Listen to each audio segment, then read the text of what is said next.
Hello, everybody. Welcome to episode 127 of the Dynasty Junkies, a proud member of the Dynasty Addicts Podcast Network, the DAP Network, if you will, and we do all the time.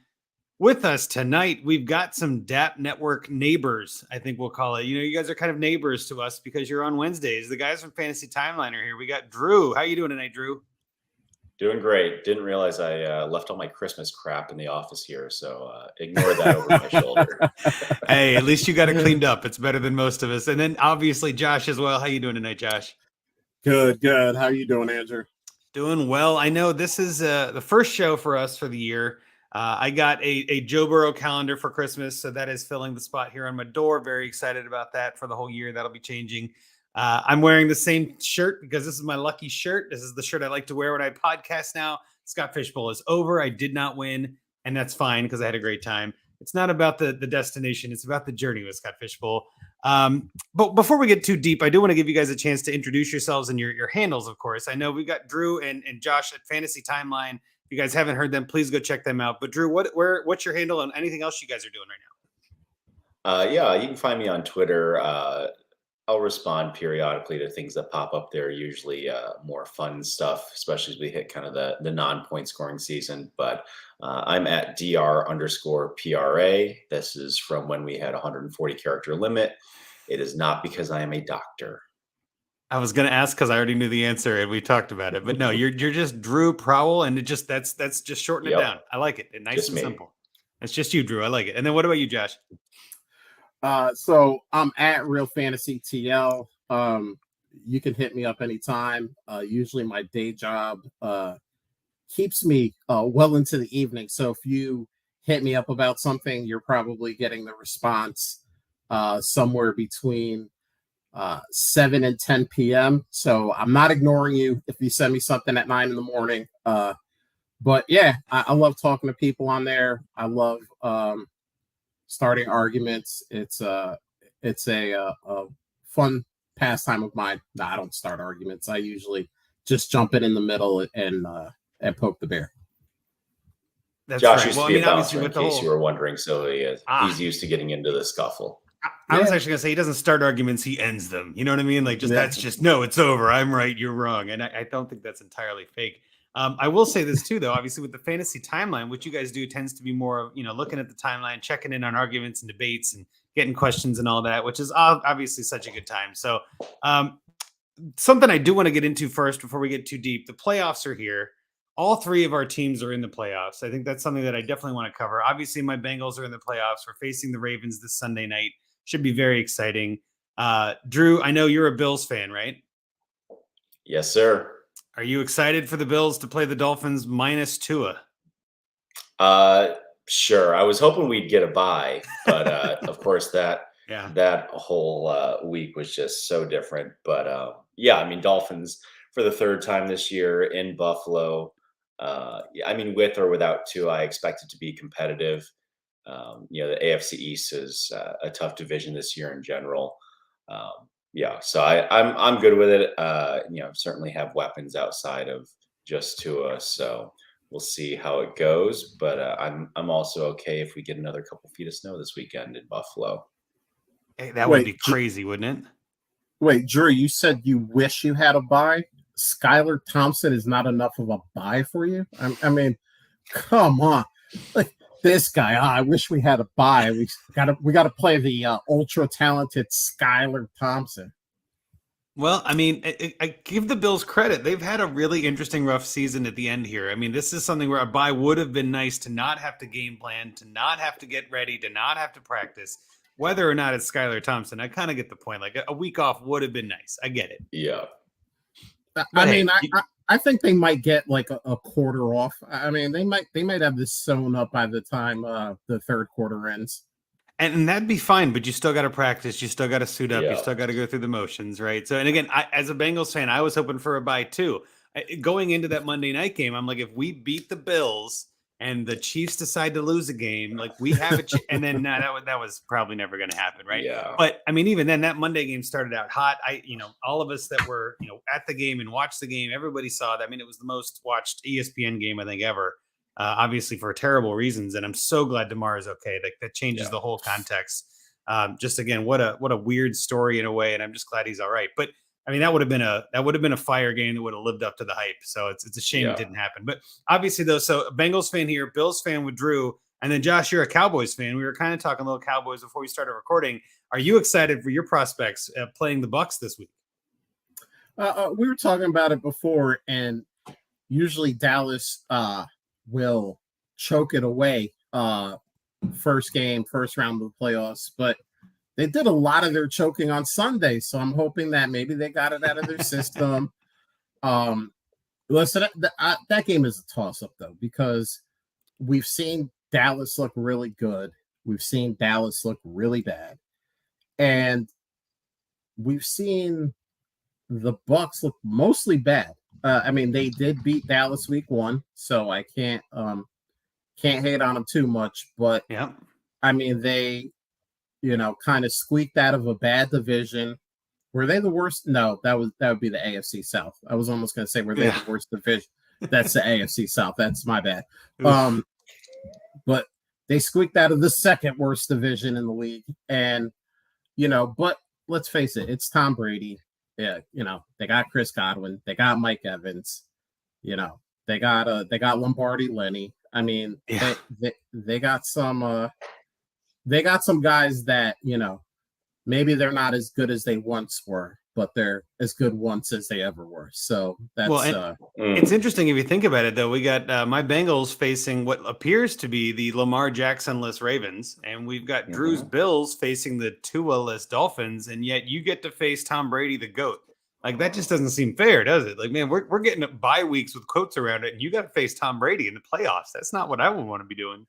Yeah, and it doesn't help that Tom Brady is 8-0 versus Dallas in his career, so we got that working against us. The statistics on Tom Brady versus the Cowboys don't give a lot of hope in that situation, right? But I'm hoping that last year we saw the kind of the choke job against the 49ers that made it all the way to the NFC Championship game. Maybe we got it out of our system, and we go into Tampa. Anything's possible. You never know. Yeah, I mean, I hate game's on Monday, I think, too, right? Isn't it on Monday night? Monday night. What a way to finish the week. Even if we win, we're on a short week now, going into probably a game against, Minnesota Philly, or somebody, or San Francisco, something like that. So it's not, even if we win, it's not advantageous. But I kind of wish they would change the rules slightly for the playoffs. Let all 4 division winners in. That's fine. I understand you want kind of nationwide representation as much as you can get, but why don't we arrange home games by record? Because hang on, I got to jump in with this one. I think division, you earn that home field advantage. If you can't win your division, you don't get a home field. You don't need two teams in the NFC East getting home field advantage. That makes no sense. No. The Buccaneers didn't earn anything. What did they earn? They were bad in a bad division. Dallas was better in a better division. You get things for being better. Like, that's the way the world works. If you're better at something than someone else, you get more. Drew, what do you think about this? Am I on the right track, or are you with Josh on this one?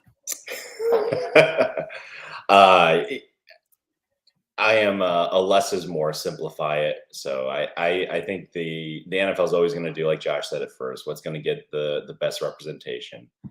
As far as what's fair, what's fair isn't always equal, right? That's something that's true. We all have kids. So that's something we all preach. So I get the Bucs did not earn a ton in their overall season. They still have to go in and beat the other 3 teams multiple times. Not that bar was high this year, but that's the thing about the NFL, right? Is any given Sunday and every year there is a different division that we expect to be better that is terrible. I mean, we talked about this on the timeline multiple times. If we had stopped at week 12 and we would have had every NFC East team in the playoffs at that point, what betting fool would have put money on that back in July? Not me. Right. That's for damn So sure. Like I there's would have been enough like maybe one or variability. two, but not four. Yeah, good God. Yeah, there's enough variability in the NFL. We see it with injury. We see it with surprises that happen, terrible coaching that affects things more than maybe we give it credit for, and vice versa. So I think the simple way of having a template that fits each year for division winners, and you get representation across fan bases, always have a shot, and that's the beauty of NFL, right? And this is why I have a hard time following a lot of other major sports. Is it doesn't matter until the end of the season in NHL, Yeah. NBA, MLB. But every single, I mean, you split the season up into quarters every 4 weeks, and the intensity of every single game is ridiculous in this sport. So I'm good with it the way it is right now. I love having the 7 team. I think that makes it that much more Yes. competitive, and that much more meaningful for the number one seed who does earn that bye. I agree. So that is definitely a different twist. And then I think it ultimately adds a little parity too. So you have 6 teams that have to compete an extra game if they want to make it the whole way. And if they make it, man, good on them. I'm just thinking back to forget what year it was. The Giants were the 6th seed sneaking in. They Yeah. go all the way that year, right? It's like, it's big enough to make it through the playoffs, but as the 6th seed, It's a now tough road. how long till Always we on the see? road. Yep. Yeah, till we see a 7th seed make it and set the precedent. So all that to say, I think I probably lean more toward where you are, Andrew, as far as division winners make sense. I understand the sentiment around, great. You have a couple of 13-4 teams in the same division. I mean, they're the good teams, but Well, I if think they're this good, they simplifies shouldn't be it. scared about playing on the road either. Like, and I get the point. I really do. And I think if there is some logic to like playing every game and then not deciding until until you get to the end of the year and you see how the standings fall out, I get some of that fun and excitement. But there is something kind of nice to be like, we were the best team in our division where we played the same 3 teams twice. Like everybody else has to play their own division. And it is kind of, again, for a division like the NFC East, which was supposed to be bad and turned out good, like that, that could have gone the exact other way at the beginning of the year. So, I mean, again, it's an interesting debate topic. I'll give you that, but I like having it just be kind of part of the reward for winning your division, which makes it more meaningful, and that to me makes it worth doing. And if you can lock your division up in week 12 and lock that whole thing down and get that home game and rest the rest of it, I think you deserve to do that. You know what I mean? Like that's part of the winning here. It's part of the strategy. Drew, you mentioned coaching meaning a lot more than we think. Was that a Trevor Lawrence subtweet there, bud? That was all about Buffalo alum Brian Dable. There you go. It applies to both. It applies to both. By the way, should be coach of the year. I've heard other people bring up other arguments. There's no other argument that man deserves to be coach of the year. Come at me if you want to. You see the Twitter handle at the bottom. You have no argument for any other coach in the league. So, well, I will say I want Dan Campbell because I love the disrespect that was put on his name at the beginning of this year, and all of the memes and all the jokes and all the laughing. He was the worst coach ever with the kneecaps and all this stuff. But the team bought in. The team said, you know what? We do think this is the guy. And that team turned it around. He was on Hard Knocks. Obviously, we all got to see behind the curtain a little bit. Maybe that influences my decision too. But that team went on a tear and almost made the playoffs after starting like 0-7 or something crazy. Like you don't see that. And that is, they kept Aaron Rodgers out of the playoffs. Well, that's a great one too. But I'm saying more like you don't see that anymore. Like that kind of turnaround doesn't happen unless it's a coach getting the team on their back in a way. Like that team could have given up and they didn't. They showed that they had grit. They showed that they wanted to play. They showed that they wanted to win when it didn't matter. And then it started to matter because they started to win, right? And so to me, I'm not faulting Dable. If he gets coach of the year, I'm not going to throw a fit. I'm not going to riot. I get it. That team had no expectations and they're in the playoffs. That's impressive. And not even just in the playoffs, but like first year coach. In theory, like he turned that team around with Daniel Jones and they had Barkley up for some of the year. And who's their receivers? Nobody, right? Like he did a lot with very little. So I respect it, but I'm just saying Dan Campbell to me deserves to be in the conversation at least. That's all I'm saying. Yeah. Oh, I think there are guys that should be in the conversation. We can talk about Doug Peterson, who turned the Jacksonville Jaguars from literally in 1 a year. laughing stock. Oh, I mean, we were making fun of the fact that Urban is kicking the kicker. He doesn't know what players are playing in the game. And that's not a joke. That actually happened in a post-game press conference where he mentioned a player and was happy that the guy was getting more snaps, except that player logged 0 snaps in the game. I mean, that's literally how bad Urban Meyer was. And for Doug Peterson to come in, and by the way, living right outside of Philly, huge Doug Peterson fan, even though I am not an Eagles fan at all. Just the behind-the-scenes stuff that they would show of him seemed like a great guy and a great coach. Obviously, took him to a Super Bowl, which they won. I think he should be in the conversation. Definitely Dan Campbell. I love Dan Campbell from day one. And I love the kneecap thing because guess what? We always say coaches are sterile. They give you the sterile answer. They're not truthful with you. They don't show them real selves. And Dan Campbell was like, no, man, we're going to bite some kneecaps. We're going to clothesline some people, maybe a people's elbow out of nowhere.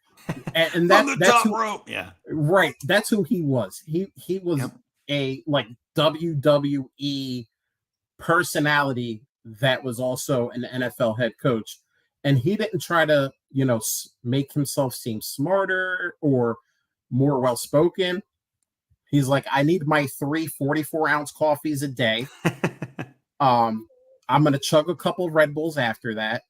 We're going to bite kneecaps. And if you actually saw what he did in Miami when he was the interim head coach and listened to the players talk about him after that season was over, they all loved him. So I was like, this is the dude that you need when you're trying to get a bunch of guys who have never won in the NFL to buy into something.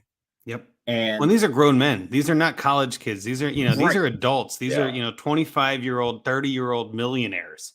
And to kind of get some, and I mean, not all of them, obviously. I mean, the majority are not millionaires, but I'm just saying, like, this is their career. This is not a college, interstitial thing. This is what they're doing.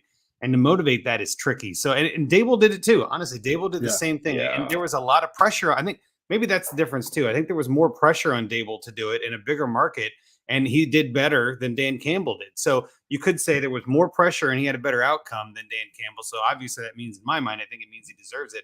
The only other option I was even going to throw in there for Coach of the Year would be a tie with our coaches, Taylor and McDermott, for the way they handled that Monday night situation. Right. That was, again, an unprecedented situation. Those two coaches both handled it with class. Both teams, I thought, handled it with class. There was no right answer. Everybody was in chaos mode. And I think those coaches really showed how coaches coach and can lead a team as a coach. And so, again, kind of like an honorable mention would be kind of nice in that regard, because I think both did a terrific job trying to deal with something they've never seen before. So anyway, on all that, I mean, I think we're on the right track here. I think Dable's the guy. I agree with you, but Campbell's a secondary option and an honorable mention for some of the other guys. I do want to go, before we get into some of the Dynasty topic, which we are going to get into some stuff this week about non-point scoring. But before we do that, I just want, kind of in a way, real quick, who do you guys think wins the whole thing? Who do you think pulls it off? I'll start with you, Drew. Who do you got winning the Super Bowl this year? It's the Bills. Okay, that's what I thought. That's what I'm picking Bengals, so I can't fault you. I totally get it. I just think that both teams are going to be brutal to face each other, and it could be a second-round matchup, which just seems unfair. I think whoever, between the Bills, Bengals, and the Chiefs, whoever doesn't have to play one of the others. Right. I agree. I think it's just I'm picking AFC this year. Can I just pick AFC? Yeah. Is it just which is what I would have picked in September anyway? I would love to see a Bills Vikings Super Bowl. Because you'll have a first-time winner no matter what, and I want redemption for Justin Jefferson this year. The Rager Jefferson connection will never go away, right? Yeah, the Bills have been, I think, in the last 3 years, they've been in the game of the year and on the wrong end of the game of the year all 3 times, and I want to rectify that this year. Yeah, no, I get that. And I mean, you guys have, well, no, it wasn't Bills don't have Rager. That's Minnesota. I'm thinking of, they took Rager from Eagles. I was thinking of the Eagles again there. But what about you, Josh? What about you? Who do you think is going to win the Super Bowl? If it was, is it your Cowboys? Are you going to be that ballsy with it? Nah. I hope my fandom wants that to happen, but I do think it's going to be the Bills. But, and I hate saying this, it hurts my soul to no end, watch out for the Eagles. I mean, Yeah. The Eagles are good everywhere. You know, my son is an Eagles fan, obviously, because he's lived here his whole life. And I said it's kind of crazy that the Dallas Philadelphia dichotomy from this year. Early in the season, they play us. We don't have Dak Prescott. We roll in with Cooper Rush. Philly wins by 9. Later in the season, we roll into Philly. They don't have Jalen Hurts. Yep. We win by 6. So very similar outcomes with very similar backstories. I would love to get past the Buccaneers so that we can possibly set up that matchup where Dak Prescott's healthy, Jalen Hurts is healthy. Let's go to war. Let's see who would have won it if both guys were healthy and had been playing. But they don't really have a weakness. I mean, and it's kind of crazy to say that about a Philadelphia Eagles team, but they don't have a weakness. Their defense is insane this year. Like their whole offensive line has been amazing. Like they're just even Miles Sanders has been okay. Like what the hell? Like just it's such a weird from last year to this year. What a difference! Yeah, and let's bring, since we're talking about Philly, let's bring a dynasty aspect into this. If we're a little unsure about a quarterback, but the team brings in an elite alpha wide receiver, let's put a little bit. And listen, I did not put respect on Jalen Hurts' name, so I'm saying this as someone who did not follow this for this season. But we see AJ Brown coming to town. Jalen Hurts is all of a sudden that dude. We saw with Drew's Buffalo Bills. Josh Allen is a little shaky. We bring in Stephon Diggs. Josh Allen is that dude. Yep. If we see a guy that we're kind of like, I'm not really sure, and they bring in an alpha. I'm not talking about, Michael Gallup goes somewhere. I mean, he's under contract, but I'm not talking about someone on that level. I'm talking about an alpha guy that you go, oh, that's a top 10 guy. Like that's it for sure. Well, you're actually putting something together that I've noticed recently too, is that a lot of the top running teams, like Las Vegas, obviously with Josh Jacobs, being the top runner, not in the playoffs, right? Derrick Henry up there, not in the playoffs. We had the top running team overall was the Bears, not in the playoffs, worst team in the NFL. So it feels like we're a passing league, which we've all kind of known anyway. Yeah, but I would even say is a more specific answer. I don't know if it's a passing league or a receiving league, right? It does seem like the top receiver teams. I mean, Mahomes and the Chiefs are kind of an outlier in my opinion, but it seems like a lot of the other top teams have a top receiver. Like they have a stud receiver that they can kind of lean on.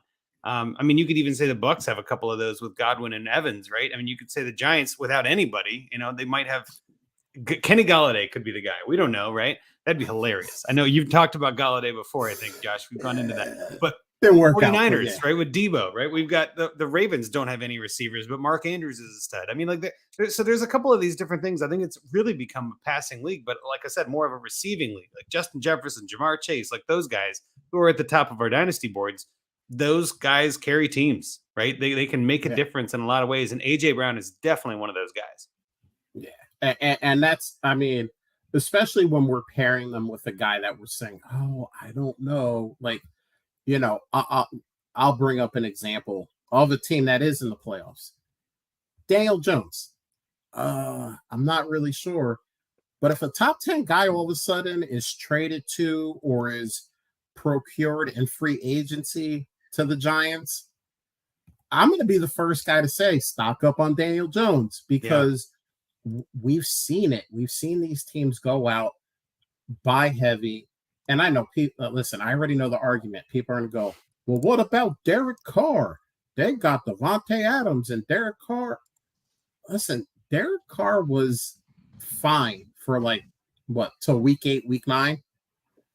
And then, he fell off a little bit. And then the team decided that they didn't want him to play anymore. They didn't want him to get hurt so they could trade him.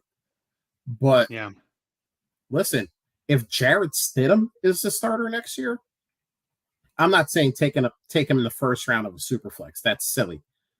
But maybe the stock needs to go a little bit up on Jarrett Stidham over where, we may think about him just because, well, he is thrown to Devontae Adams, and that's always better than not. Amen to that. Yeah, that's fantasy analysis right there. Devontae Adams better than not Devontae Adams. I think Stidham's going to be an interesting story throughout this entire offseason, though, just because he's going to stay there. Like, we don't even know who the quarterback's going to be. But there was one other thing I wanted to mention. You kind of hit on it, was the Giants, going out and spending for a receiver. They've got the second most cap space. You know what I mean? Like, they're one of those teams that is going to be spending money. They're in New York. They're a big major market team. They obviously went out and spent money on Galladay. That did not work. They're going to have to find a better receiver, and I think every receiver is better than him, so it's easy to do. But they're going to have to make a splash. It's going to have to be somebody big. And I don't know who that is. I think there's a couple different options that you could see on that team, but even free agency, it hasn't started yet. There's going to be a lot of teams re-signing people and tagging people. Like, we can't even really get into that speculation. And this may be a hot take, but I prefer free agency over the draft. I'm one of those people that pays attention to all the blurbs, and then that first day of free agency is like my favorite day ever, where you start to see all these players get signed and things start to shift. And I really like that a lot more than the NFL draft, because even at the NFL draft, there's so much speculation still.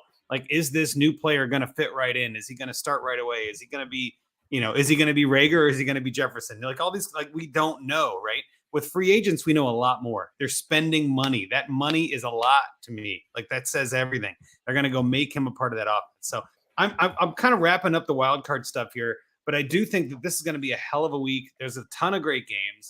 Next week is going to be a ton of great games. Like, we're in luck for a lot of good games. I'm very excited for these NFL playoffs, and I'll be honest, I don't really say this too often, but I just want good games. I would love my team to win, but if it's just good games and everything is close and everything's exciting, and my team loses, then it is what it is. At least we put up a fight. I'd hate for it to be against the Ravens for a number of reasons, but I'm happy that we're. It's crazy. I don't think I've really looked at this until this closely until now, but half the games this weekend are divisional games again. So you're talking about teams that are intimately familiar with one I was going to mention that too. Like, there's actually a lot of 49ers and Seahawks. Yep. Miami, Buffalo, Bills, Dolphins, and you got, Bengals, Ravens. Exactly. There's a lot of games this week that are divisional. Yep. So I think 3 of the 6, half the games are divisional games this week, which is crazy to me. That actually would be a rule I want changed. Like, can we not have divisional games in the first week? Like, that just seems unfair. Like, because everybody just comes with extra, mustard on their hits. You know what I mean? Those games just mean a little more. But anyway, I'm excited for the playoffs. I hope you guys out there listening are excited too. And by the time you're listening to this and your ear holes, maybe you know how things went. So make sure you hit us up on Twitter. But we are going to pivot into our main topic for the night on the Dynasty Junkies. We got to talk Dynasty at some point. And we talked about last week or 2 weeks ago, the last show we had was really more about, like, what did we learn from 2022? We're spinning it forward now, right? We're going to look at this and say, all right, well, how do we transition? I think everybody does this a little bit differently. And I think it's worth a discussion about, how do we do things? How do we take what we've learned and put it forward? So the idea here is, what do we do now that non-point scoring season is here? What things do we do differently? Is there anything that you make a wild shift in your head and be like, all right, we need to change this, and this? Is it more of kind of taking it by ear? And I guess I'll kind of start out in a way. And the first thing I put on the show sheet was managing IR. This is something I've seen a bunch of leagues already doing. If you're on My Fantasy League or even on Sleeper, all of the IR statuses are pretty much the exact same as they were last week. There's no statuses changed yet, right? A lot of those things don't change until the season's over. But I've still seen people dropping and making moves to fill those, like to put the IR guys back in their bench. No, we're not doing that. Don't be dropping players. Like, this is the worst time of all to do that. Like, don't do that. And I want to make sure that I say that loud and clear, because I think there are some people like, well, I'm just going to get it over with. We still don't know what injuries are going to happen. We hold on to these players until you have to move them, right? Like, what are we doing here? You've got these IR spots. Like, I know in one league, I've got I think there's 10 IR spots, and I've got all 10 IR spots taken up because I would just pick someone up and throw them on IR. Like, why not? It's a free spot. So when that time does come, when they finally move off of that, what happens? Well, I can't set a lineup on My Fantasy League. Okay, I don't have to set a lineup until September, brother. Like, I'm good to go. You know what I mean? Like, so unless your rule specifically states something, and obviously that's always different. But I always want to mention this, like, you don't have to move anything yet. You don't have to make anything yet. Josh, are you kind of with me on this, or are you one of those people that drops your IR guys? No. I want to use every spot I have. If I have Taxi, I'm not promoting guys right now unless Same. there's some kind of rule that says I have to. Bingo. I want all those spots filled, or as many of them as I can possibly fill. You know what? When the draft comes around, when the rookie draft comes around, all right, now I'll figure out, okay, right. who am I promoting? Who am I dropping? Who, just didn't do anything. I don't want them anymore. That's when I'll make those decisions. Right now, it's kind of like you said. Why am I going to bring, let's just say for the sake of argument, Lamar Jackson off of IR? I don't know if he was actually on IR, but I don't think so. But it's a good example, though. Still, like, am I going to move somebody? Why? Yeah. Like, why am I going to take a guy who tore his ACL in week 15 and move him back? Goes, oh, he's going to be ready for next year. Like, no, if he can stay there, and guess what? You said, sleeper will say, well, you can't set a lineup because you have a guy in IR that doesn't belong in IR. Cool. All right. Not a problem. Don't plan on setting a lineup until September. So I am fine with that. Yeah, I agree with you 100%. Now, if you have a guy on IR that you don't really believe in, and there's kind of a wild card guy you see on waivers that you want to pick up, all right, you want to make that move, go ahead. I don't blame you for that. But just to make your roster look clean, or well, yeah, what are we preparing for? You know what I mean? Like there's no points being scored. There's no point. There's no rosters there's no lineups. There's none of that. And Drew, I'm pretty sure you agree with all of this, but do you have any other insights you want to add on this sort of IR discussion? I mean, again, it's just odd. I've seen a couple of leagues where it's happening, and I'm like, what are we doing here, guys? No, for context, there was a league that I was in that is a total rebuild, and my weakest spot was tight end. I had 4 spots that were open because I just had absolute shit on my roster all year. So I went out on waivers and I found 4 random tight ends that I thought that might, they might get some looks in the summer camp. They might have some value. And you know what the worst case is? 6 months from now, I'm going to put them right back where I found them. Bingo. The other thing that I'm looking at is I am looking at now, guys, I'm looking at guys like Rich James and some of these other wide receivers where maybe, they've popped a little bit. And if I can consolidate and make room as well, I'm going to get some people that maybe want a couple of younger guys. And this is definitely a time of the year where I'm going to go after that 29-year-old guy that I think is going to score points well next year. And I'm going to hopefully feed on a little bit of rookie fever and that youth cycle. And you know what? You want a couple of these 24, 25-year-old guys, second year, looks like he's doing something. I will absolutely take, sure. Send me Hunter Renfrow and something back. I'll take a third, and I'll try to consolidate that way. And then again, in the name of make another roster spot. Yep. Find me another space for another dart throw. Well, that was exactly the next topic was, consolidation trades. And I think this all kind of goes together. It's just general roster management in the non-point scoring season, really. But I'm one of those people that will pick someone up just to put them on IR, right? Like, Kendall Hinton on IR. Great. Add him to my bench, put him on IR, pick up someone else, right? Like every roster spot has value. Use it all. I am in a few leagues with people that don't fill their full roster or use all the IR spots. And I'm like, great, thanks. That's free for me now. Like that's literally not helping anybody. And what you mentioned too about consolidation, I think now is the perfect time to do that too. Let's say you've got too many players, quote unquote, too many players. You've got, 30 roster spots and 5 IR slots, and you're going to have to make moves. This is the perfect time to send 2-for-1s then, right? Don't lose value on your roster. Send 2 of those IR guys for a second round pick, right? Like do something like that. Even if it's a rookie pick, now you just lost 2 guys off your roster, which you're going to have to cut at some point anyway, but you didn't drop them for nothing. You got something out of them. And I think that's where I would say if you are, and everybody plays this game different. If you are one of those people that just cannot stand having guys in your IR that you're going to have to drop, or that you're going to forget about it, or you don't like when the error messages come up and you're just like type A and you can't do it, then trade. Don't drop, trade. I think this is something else that I think maybe gets overlooked, but I know I'm in a bunch of leagues. We briefly talked about this before the show too, but like I'm not trading at all right now. I'm really kind of taking the time off. I'm kind of decompressing. I'm letting the season sort of settle. I'm rejecting trades still if they come in. I'm not letting things sit there, but for the most part, I'm not really looking at my roster to make any wild moves. This is a weird time in my mind to try to do that. But this is also, in a way, the perfect time to try to do that because there's a lot of people out there like me. There's a lot of people out there that are stale and stagnant and just saying, hey, let's hang on for a minute. You can go try to exploit some of that. So again, I think it's something that check your bylaws, check your league, and sort of see what's going on there. If you've got empty spots, fill them. This could be one of the last chances you get to do that. I know there are some leagues that sort of shut down at some point, and you may not be able to add rosters, roster new people or whatever, may not be able to add off waivers right now as the season ends. But I know most dynasty leagues, I know all the ones that I'm in, as soon as the league is over, it's kind of like, yep, we're back to open. Let's get things going again. Because again, it's just non-point scoring season. The season doesn't stop. We go all year round in dynasty. That's the whole point. So again, that's kind of where I wanted to go with some of that. But I guess, Josh, what are your thoughts on trading at this time of year? Is this something you're trying to do, or are you trying to keep it calm and not really make any moves?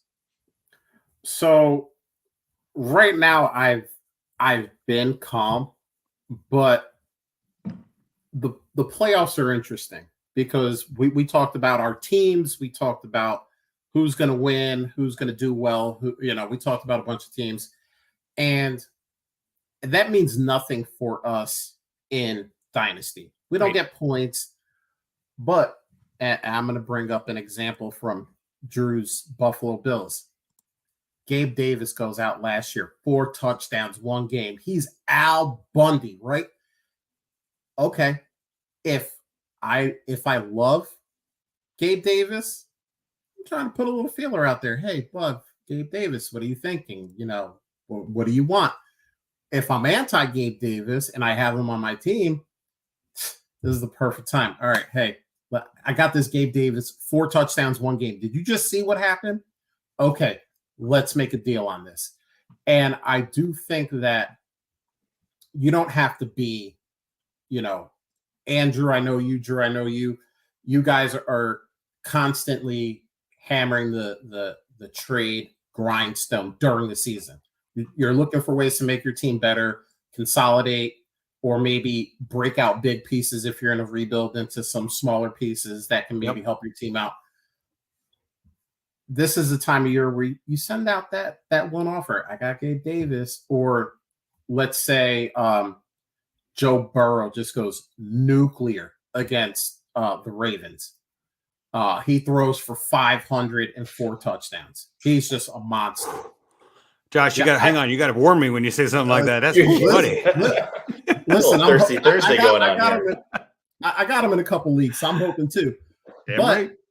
If hey, I got this Joe Burrow. If anybody's interested, and as a rule, I'm not out there actively trying to sell Joe Burrow. I love the guy.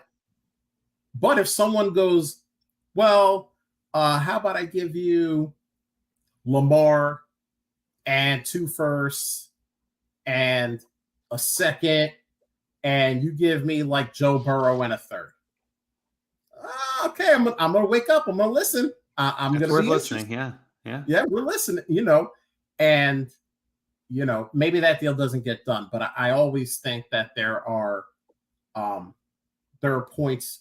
And another thing, if I'm gonna be just doing this right after the season, I'm trying to get draft picks now before we have the combine, before we have pro days, before we have all-star games, because the 1-3 today is going to be a lot cheaper than the 1-3 after the combine. Well, you put it perfectly, and that's actually where I was going to go to it. The other part of this, managing your roster and managing your picks. Right now, you can still trade for picks. There is still obviously some time to do that, and you're hitting the nail on the head here too. I mean, the longer you wait, the more they get expensive, the more the price goes up, right? So now is better than tomorrow, is better than Saturday, is better than Sunday. I mean, the sooner the better. And I think that's kind of where I tend to look at my rosters, especially those with a bunch of IR people on them. And that's kind of the first thing I say is like, all right, well, what picks can I get for these guys? Like, can I send someone on my IR for a 3rd? Or someone who I don't really care about for a 3rd? Or can I send that in a 3rd for a 2nd? Like, can I start to package things up? And I think you can catch people sleeping a little bit here as we get off the season where, people might have just won. I actually really like doing that too. I like targeting the guy who just won because it's like, I know how long the season is. I know how much effort it goes into that. Like, that guy just won. Like, you can send him a little note like, hey man, congrats on your win. Had an idea for a trade, wanted to run it by you. Like, sometimes I know too, when I just won, it's like, man, you know what, whatever at this point, I'll take it. Just send it. That's fine. Like, I don't care. Like, now is the time to catch them in that, like, the morning after kind of fog, and be like, hey, I am doing all right. I got tons of money now. Like, that's when you can strike and make a difference, right? Same goes for the worst place team. Don't trade for their picks, trade for their players, right? It's the same logic on the other end. And be like, hey, you did not do well this year. I'm guessing you're rebuilding. You want picks. Here's my second for Brandon Ayuk, or pick somebody that you think is worth that, right? And like they might be like, you know what, you're right. I lost. It's over. It's time to turn this around. Like, you might be able to strike now because those ends, I think, is where you're going to see the most swing. Those of us in the middle, we've been in the middle. We're going to be in the middle. That isn't changing anything. But sometimes on the extremes, you can snap a little bit of that little bit of value and add a little bit to your roster. So I love doing that for sure. What about you, Drew? Yeah, I'm good to breathe for a little bit. I also commission a couple of leagues, so just trying to kind of reset, get some admin stuff done, wait for MFL to roll over. But I think more and more of our leagues are moving to no trade deadline, like action all year round, which makes sense for this is why we join these leagues, right? Yep. So I think we're all in different variations of a trade addicts league too. So we want to do this thing. So I like that approach, and I'm always looking and listening this time of year to hear what other folks are doing. I love that idea of going at the bookends of your league and seeing, trying to play a little bit to the emotion that's there. But yeah, I'm all second place who just lost. Yeah. Yeah. If you've got some people in your league that you might be able to get a different type of deal now based on the timing, go for it. And yeah, like Josh said, the picks only get more expensive. There's plenty of charts out there. Plenty of folks have them up where they kind of show the market cycle of value of picks throughout the year in each phase of the season. So before they start to absolutely blow up, and then this is where you want to wheel and deal, like get some picks now, and then be ready to play a little arbitrage here in the next 90 days and see what you can get beginning of April after the combine. See what people are excited about. Or if you're really able to hold out and you've got really good delayed gratification, wait till you're on the clock. That pick is staring there with some names that could be attached to it, right? So I am all for doing what Josh said and going and trying to grab some extra picks here. We've had a lot of dialogue through the season on what does this class look like and what is the end of the first worth? What is the beginning of the second worth? How deep is this class? And, you find the folks that you really trust and that you feel like have a good track record or that you kind of align with and view things similarly. And that's the beauty of the game. You're going to have 10, 12, 14, 16 different people with different values around. So have some fun with it. But that's whatever you do, don't just sit on your hands for too long. I guess that's kind of the moral of the story. I agree with you on that. Don't do it for too long is exactly right. But do it as long as you need to. Because I honestly, I've said this to a lot of people, and I'm saying it here on my own podcast in a sense, but it's like, that this season is a long time. It is a nonstop 52 weeks of a year slog, right? And taking a break for your own mentals is always recommended. Like if you ever feel like you're burning out, you ever feel like you're getting tired, take a break, step away. It's not a problem. But with that, don't go forever. Come on, take a week, take two, take a month, right? I know when I first started in Dynasty, I think it was my first off season after a season. I waited until the Super Bowl to even open the app. I was like, no, it was on CBS at the time. And I'm just like, no, I'm just going to let it sit there. I'm going to let it ride for a little bit. I'm not even going to focus on it. And I'll tell you what, like as my first off season, I didn't really know what to expect. And I was going to, but as soon as I opened it back up, the fever hit right back again. And I'm like, here we go. Let's get it. Let's go make some trades. Right. So I think that really helped me that too. And as I've done more content and gotten in more leagues, that time has gotten shorter and shorter. Right. Where it's like, now a week or two is all I really need. I'm back in there. But I think, again, everybody has their own time frame. So I'm with you, though. Don't wait too long. That's right. You might lose out on some of those deals. We did have a question in chat on this kind of topic that I thought was worth discussing here. Jamie in the chat says, someone dropped Nick Foles in a 12-team Superflex 30 roster spot league. Is he worth rostering over guys like Ashton Doolin or Boston Scott? That's tricky. Josh, I'll start with you, I guess. What do you think about BDN on Big Dick Nick? What do you think about him? Is he worth rostering over guys like Doolin or Scott? So 12 team is a little bit different, but in Superflex leagues generally, especially this time of year, I'll take a million backups. You know why? What's the worst case scenario? I drop them again. Maybe someone picks up Ashton Doolin. Maybe someone picks up Boston Scott. Maybe in like a month or 2 months, when you decide Nick Foles has retired or he's going to be the third string quarterback for the Texans, you go, okay, I don't need that in my life. And they might still be there. If not, guess what? You're going to find an Ashton Doolin or Boston Scott type player on the waiver wire anyway. So I love loading up on the backup quarterbacks because guess what? He might be the third string quarterback in Houston, but, Davis Mills gets hurt in training camp. Whoever they take in the first round of the draft isn't ready. They're not what we thought they were. And all of a sudden, week 1, Nick Foles is starting. And guess what? You go, hey, I got a Nick Foles. You want? I'll take a second for him. Yeah. And someone will probably go, man, he is a starting quarterback. This is a super flex league.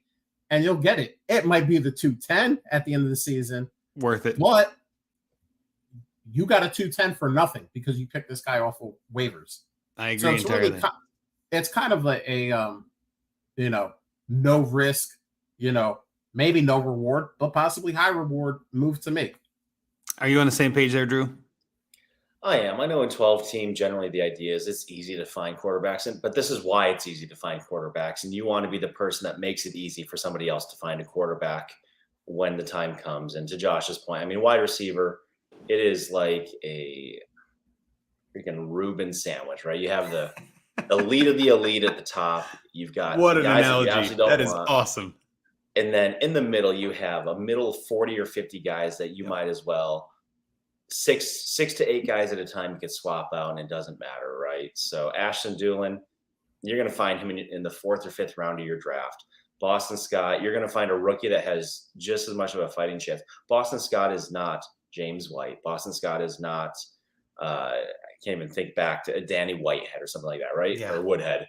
So he can be replaced with any given week. And again, same thing. You're going to give up a 3rd or a 4th to get. I mean, you can go and get Jermichael Hasty for that 1 or 2 games next year, and he's still 24, 25 years old. But yeah, you're going to give up a lot more. Somebody else is going to give up a lot more, like Josh said, for that quarterback that could go and drop 18, 20, 24 points for you in a week. So yes. And JV's here saying he's grabbing him. I think we all agree. We all concur. I think the only thing I will add to this is I cannot tell you how many leagues during the season I added Amir Abdullah, Dare Gumbawale, Boston Scott. Like, these guys are a dime a dozen. Like, there are so many times they're still on waivers. Nobody wants them. There's a reason for it. But any quarterback, like Cooper Rush, I'll take Cooper Rush over those guys. Like, give me one quarterback who is one play away from starting. Those guys, their upside is so much higher. Like, it takes 3 injuries for Boston Scott to be worth anything, right? Maybe 4 if you count Jalen Hurts, right? like, you have to get really crazy lucky. With Big Dick Nick, I mean, it could take 1 injury if he's on the right team next year. Jarrett Stidham, prime example, right? Like, he actually started games this year. There's a bunch of those guys, like Brock Purdy was one of those guys I picked up like that at the beginning of the season in a couple leagues because I'm like, Trey's hurt. Jimmy Garoppolo is fragile. I'm like, you never know what you're going to get with the San Francisco team. And all he has to do is pass the ball to Christian McCaffrey. So I'll take Brock Purdy. 2 weeks later, I'm starting Brock Purdy. And I wrote him out the rest of the year. Like, that doesn't happen at running back. It just doesn't happen. So you have to pick those guys up. And now, again, let's be careful. I'm not saying Foles is going to be a starter on your team. That's not quite what I'm saying. I'm saying that any quarterback has that potential, right? I'm not saying I love Foles. I'm saying I love quarterbacks. And I can't tell you how many teams that I have, especially on rebuilds, where I have like 3 running backs. There's one I think I had Darrell Henderson, Sony Michel, and Boston Scott, I think, are my 3 running backs on my team. That's it. Because I'm rebuilding. I don't care. I don't have any running backs. I traded them all away. But I've got 9 quarterbacks. You know what I mean? Like, just why not? Let me see. Because those are the ways that you jump value. That's the best way to upstart your team. And at this time of year, that's all we care about is value. We don't care about roster spots. We don't care about starting requirements. All I care about is what's the biggest value I can find. And Andrew, we should think about it like this too. If you're 1 injury away, right? Quarterback is going to have the highest value. And you said, I'm not saying they're a starter. Right. But guess what? If you keep him on your team, Nick Foles, if that injury happens, you should automatically be to every team in your league. Nick Foles is going to start. What happens if he signs as the backup in Minnesota next year? Yeah. He's thrown to Justin Jefferson and KJ Osborne and Adam Thielen and TJ Hawkinson. People get excited about that, even though we've all seen Nick Foles. But Super Bowl winning quarterback Nick Foles, by the way. Like, right. come on, you can't fault him. Listen, I have driven by the statue plenty of times. I drive that road often, so I've seen statues more times than I would like to admit. But Nick Foles, Chad Henne, who's the backup in Kansas City, if Patrick Mahomes ever gets hurt and Chad Henne, listen, I got Chad Henne. We know what Kansas City is. We know what Andy Reid's going to cook up. Get yourself some Chad Henne. And he should be off your team before he ever steps onto the field. So that's another thing, too, where it's not about you're keeping him because you're hoping, right, or not hoping, but you're insulating yourself in case he ever starts. It's like, no, like the second that the guy in front of him goes down, it's a $5 scratcher lottery ticket. You know what I mean? Yep. I give me a $5 ticket every day. The thing is, Boston Scott is a $1 scratcher lottery ticket. You know what I mean? Like, I don't mind a $1 lottery ticket, but wouldn't you rather have a $5 lottery ticket? You know what I'm saying? Like, those $5 tickets have bigger prizes. It may be $5 more, but they've got a bigger ceiling. And I think there's plenty of quarterbacks out there that are probably on waivers in a lot of leagues, like 12-team, 30 roster spots. You can probably pick up guys like Matt Corral, Sam Howell, Bailey Zappi. I want all of these guys on my bench. Drew Lock on my bench. Brett Rippon on my bench. You never know what's going to happen with these teams, especially at teams like that, too, where there's a coaching change or a quarterback change coming. Like, there's a chaos coming. We cannot predict chaos in this league, and it happens every year. And it doesn't, like you just said it perfectly, it doesn't have to be that they're starting for my team. What you see is like, what was the guy? Kyle Trask for Tampa Bay, right? Tom Brady retires. Kyle Trask's value goes through the roof. I remember trading him away in one league for a second right after Brady retired because I was like, I don't think they go with Trask, but I'll take a second. I paid a third for him. Like, I'll take that second. And then what happened? Tom Brady unretired and Kyle Trask goes back to zero again, right? Like, that happens. We have 9 months until anything happens. So you're trading on speculation. That's all this is. And so what you're trying to do is find the best asset to put your stocks in that is going to crazy go up. And quarterbacks by far have the best option to do that. I love it. Big fan. Anything else you guys want to talk about on that regard? I'll just throw out there, Josh is a man of his word. In case anybody's wondering, we co-manage a couple teams, including the Dynasty Junkies Listener League 2. And just so we have one Tom Brady and Ryan Tannehill, we approach quarterback differently than I think Josh and I normally do. But in addition to those two, we also have a Jacoby Brissett, an Andy Dalton, and a Nathan Peterman sitting on our roster right now. That's how you do it. Because who the hell knows? Yep. I know. In that league, I've got Trevor Siemian on IR. Like, that's exactly what we were talking about before. Like, Siemian is nothing, but he's a free IR stash. I'll stash that guy. You never know where he's going to be playing next year. Jimmy Garoppolo on my team. Like, I'm not going to drop him, but I'm not going to trade him. Like, I don't know where he's playing. Like, let's go get him, right? So again, I love it. And I think Andy Dalton, prime case. Andy Dalton could be a starter again next year. Like, we don't know. Like, we just don't know. Jacoby Brissett could be a starter. Like, you guys have some potential starters on your team. That's exactly what I'm talking about. That's well designed. So yeah, good. Kudos to you guys. Good job. That's all Josh. Well, I have PTSD of Nathan Peterman's 7 interceptions in the game or whatever it was. That's fair. That he started a game this year. That's also the game this year. That's the Bills fan in you too, Drew. Like, that hurt double for you, I'm sure. But I think at this point, though, what we're kind of getting into is the offseason is where the fun really is. And I say this all the time: timing is everything. The timing right now is so different than even just a week ago or 2 weeks ago, right? Even when you're in your playoffs and you're trying to get a win and you're just trying to put my roster together, and like, there were so many things. I know we said this too, like, trade a pick for Jerick McKinnon. Go out there and get Miles Sanders. Like, go get these guys that, David Montgomery, another one of those. Like, he could get something. Like, these are teams that are going to use him. But then that's over now. That's over. And it's really hard to transition sometimes because it's such a drastic off a cliff kind of shift. Now we got to kick our eyes to the future. We got to start looking ahead and saying, all right, well, we got to start thinking about my value on my team. How can I add value to my roster? I'm not starting anybody. My roster can be as pretty as it needs to be. I need value. And so I say this all the time too. Look at your team, find out who those scrubs are at the bottom of your bench that you've been kind of churning through anyway, and see who on waivers might have a higher upside. Who is 1 injury away instead of 2? What's a quarterback or a tight end that you think, like Noah Gray, for instance? I don't think that's going to happen, but what if Kelsey retires? right? There's all these like what ifs, you know what I mean? Like we see it all the time. What if Tua retires? Skylar Thompson is probably already on a roster somewhere. I know I had him in a couple leagues too, because I'm just like, I don't know if Bridgewater is that sturdy. You know what I mean? Like there's a whole bunch of questions there. And Skylar Thompson had a terrific draft pedigree, just went undrafted. And I think there's some of that too. Like we're learning a lot as we go. So again, I think there's a lot of people that listen to this that probably need to hear that. We're in the off season, guys. We're in the non-point scoring season. It's time that you kind of pay attention to that and focus on your roster. Drop Rex Burkhead, right? Like drop AJ Green. You know, these are you don't need these guys anymore. They'll be on waivers. You can get them later. You're not going to miss them. Go pick up someone with more upside for sure. So with that, I think we've covered it pretty well. Again, is there anything else, Josh, that you want to mention before we dive into the last part of the show here? No, nothing I can think of. Well, perfect. Because we usually do find me a trade, and we are going to talk about it for a second here before we get into listener league updates, but we're not going to do a find me a trade this week. Part of that is because we had some submissions from earlier this year, and all we really have are submissions from earlier this year that have trade deadlines and all this.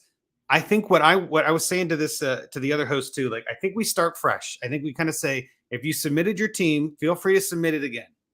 There's a lot of things that change too. You might have dropped that team. You might not be playing in that league anymore. That your team might be drastically different than when you submitted it in September. Also, we kind of want to get people that are focusing on the show in the off season to put their leagues in.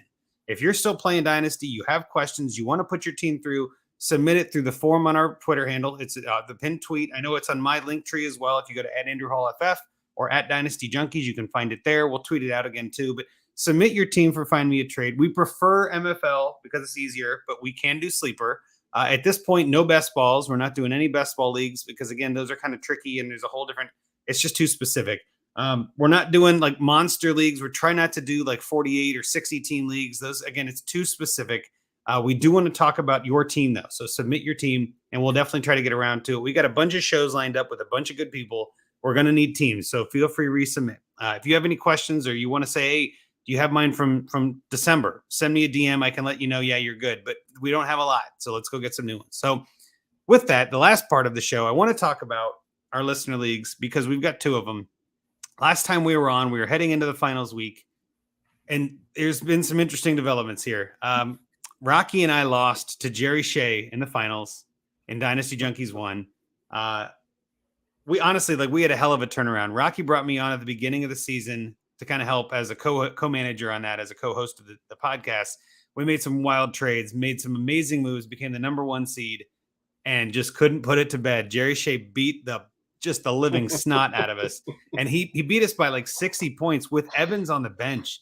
Like if he had started Evans even, we would have lost by like a clean 100. It was crazy. Like, well done, Jerry. Well, you earned that one, my friend. That was just a shellacking. So good work on your part, Jerry.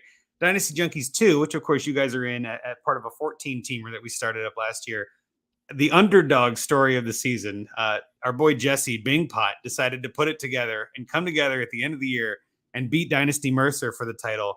I mean, that was one of the wildest endings for a season I've seen. Like Bingpot just kept going, just kept making it work. And the way that league goes too, where you get to pick your opponents, it had a couple picks been different in different weeks. Bingpot would not have won. And he was never able to pick.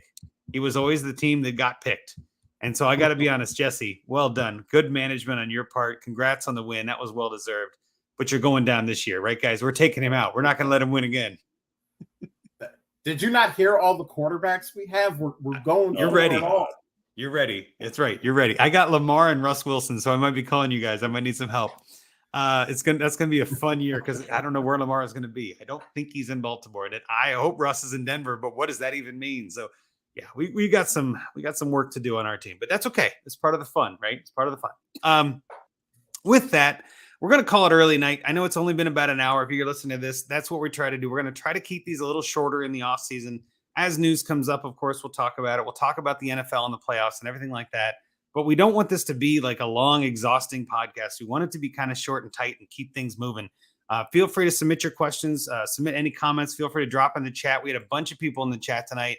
Jamie, obviously, Kyle was in there. I know Gator was in there. So yeah, anytime you guys are busy on a Thursday, or not busy, I should say, on a Thursday, we'll still be with you here 9:30 or 10, somewhere like that, every Thursday for the foreseeable future. We got a good series coming up. We're going to do a division by division series. We're going to look at each division and kind of talk about buys, sells, and holds within each division with our guests and kind of dive in deep to each team a little more, see what kind of players we're talking about, what flyers people are sleeping on and things like that. So we're looking forward to that. But before I get us all the way out of here, Drew, I'll kick it to you first to give everyone your handle again and tell people where they can find you. Yeah, thanks, Andrew. It was a great fly through tonight. So yeah, you can find me on Twitter at dr_pra. Like I said, I don't put a whole lot of content or anything out there, but I'll answer some questions or give you some opinions at least, and we'll have some fun going back and forth. So tagging trade polls, I'm sure, right? Like you don't mind that, yep, right? Absolutely. Yep. No trade polls, commish questions. I do commish a couple of leagues that are perfect. One's fairly traditional and one is definitely a little bit more unique. I do dabble in some IDP. Definitely would not say I have a lot of experience in that space, but our league has been a lot of fun with adding some IDP components to it. So nice. Certainly open to any questions, and yeah, definitely don't mind a tag here and there if there's anything that you want to get any thoughts on, or you want to kind of pull my thoughts with a bunch of other folks that you probably found first. Oh no, Drew, you got a good brain on you, man. You'll be all right. And what about you, Josh? Where can people find you and what you're putting out this offseason? If you want a Dynasty question answered in a very intelligent way, hit up at dr_pra. If you just want general foolishness, I'm at Real Fantasy TL. Listen, you asked a question, I will answer you. May take me a little while, but I will get there. And I do want to just reiterate, if you got a league, you're not sure what to do that Find Me a Trade, man. I've been on a couple of episodes where I've done Find Me a Trade. Find Me a Trade is my favorite part of listening to the Junkies, because no matter who's on, whether it's Scott, Andrew, Rocky, Bobby, whoever is on, they are going to look at your team. They are going to find things. And I listen sometimes, not because I'm in any of these leagues, but I go, man, I never thought of that. I never thought about approaching it this way. And so if you got that league and you're like, man, I don't know what to do. We talked about bookends, right? But what if you're that sixth place team every year? All right, what should I do with this team? Should I blow it up, or should I be trying to grab some studs in trades and move my way up? It doesn't matter. They do it all. I just wanted to say that one more time, because personally, it's my favorite part of the show. So you know what? It's mine too. And I almost said we should do one anyway. And we had a couple leagues that we could try to find. We've been trying to scrape things together as the season, kind of winds down. But I really feel like I want to do it justice. I want to actually find listeners' trades. I want to make sure that we give everybody a chance. I know that there have been some people that reached out to me that said, oh, I thought you wouldn't get to me. Thanks so much for that. I've got some other friends of mine that put their league in, and then we get around to it 3 months later and they're like, oh, that was really helpful. I got some things done. So again, I thought just because we're starting the year fresh, we're 2023, let's kind of reset a little bit, and we will get to your trades. I promise you. If you submit your league in 2023, if it's submitted, we will get to you, or at least reach out to explain why we won't. But there have been a couple where I just had to be like, man, I'm sorry, we can't do that one. It's too specific or what have you. And I do appreciate that, Josh, because that's one of the main reasons I like this show when I first started listening back before I was a host. It does really matter, and we do care about your team. So it is a good part. So again, sorry you're not getting that this week. If you're still listening, apologies. But trust me, it'll be okay. It'll be all right. But no, I appreciate you guys coming on. Obviously, Timeline is where you can find you guys, Fantasy Timeline. I know you guys are taking a little break right now too, which again makes total sense. There's a lot of that out there. I'm sure people will hear from you and realize when you're going live again and doing stuff on your Wednesday night shows.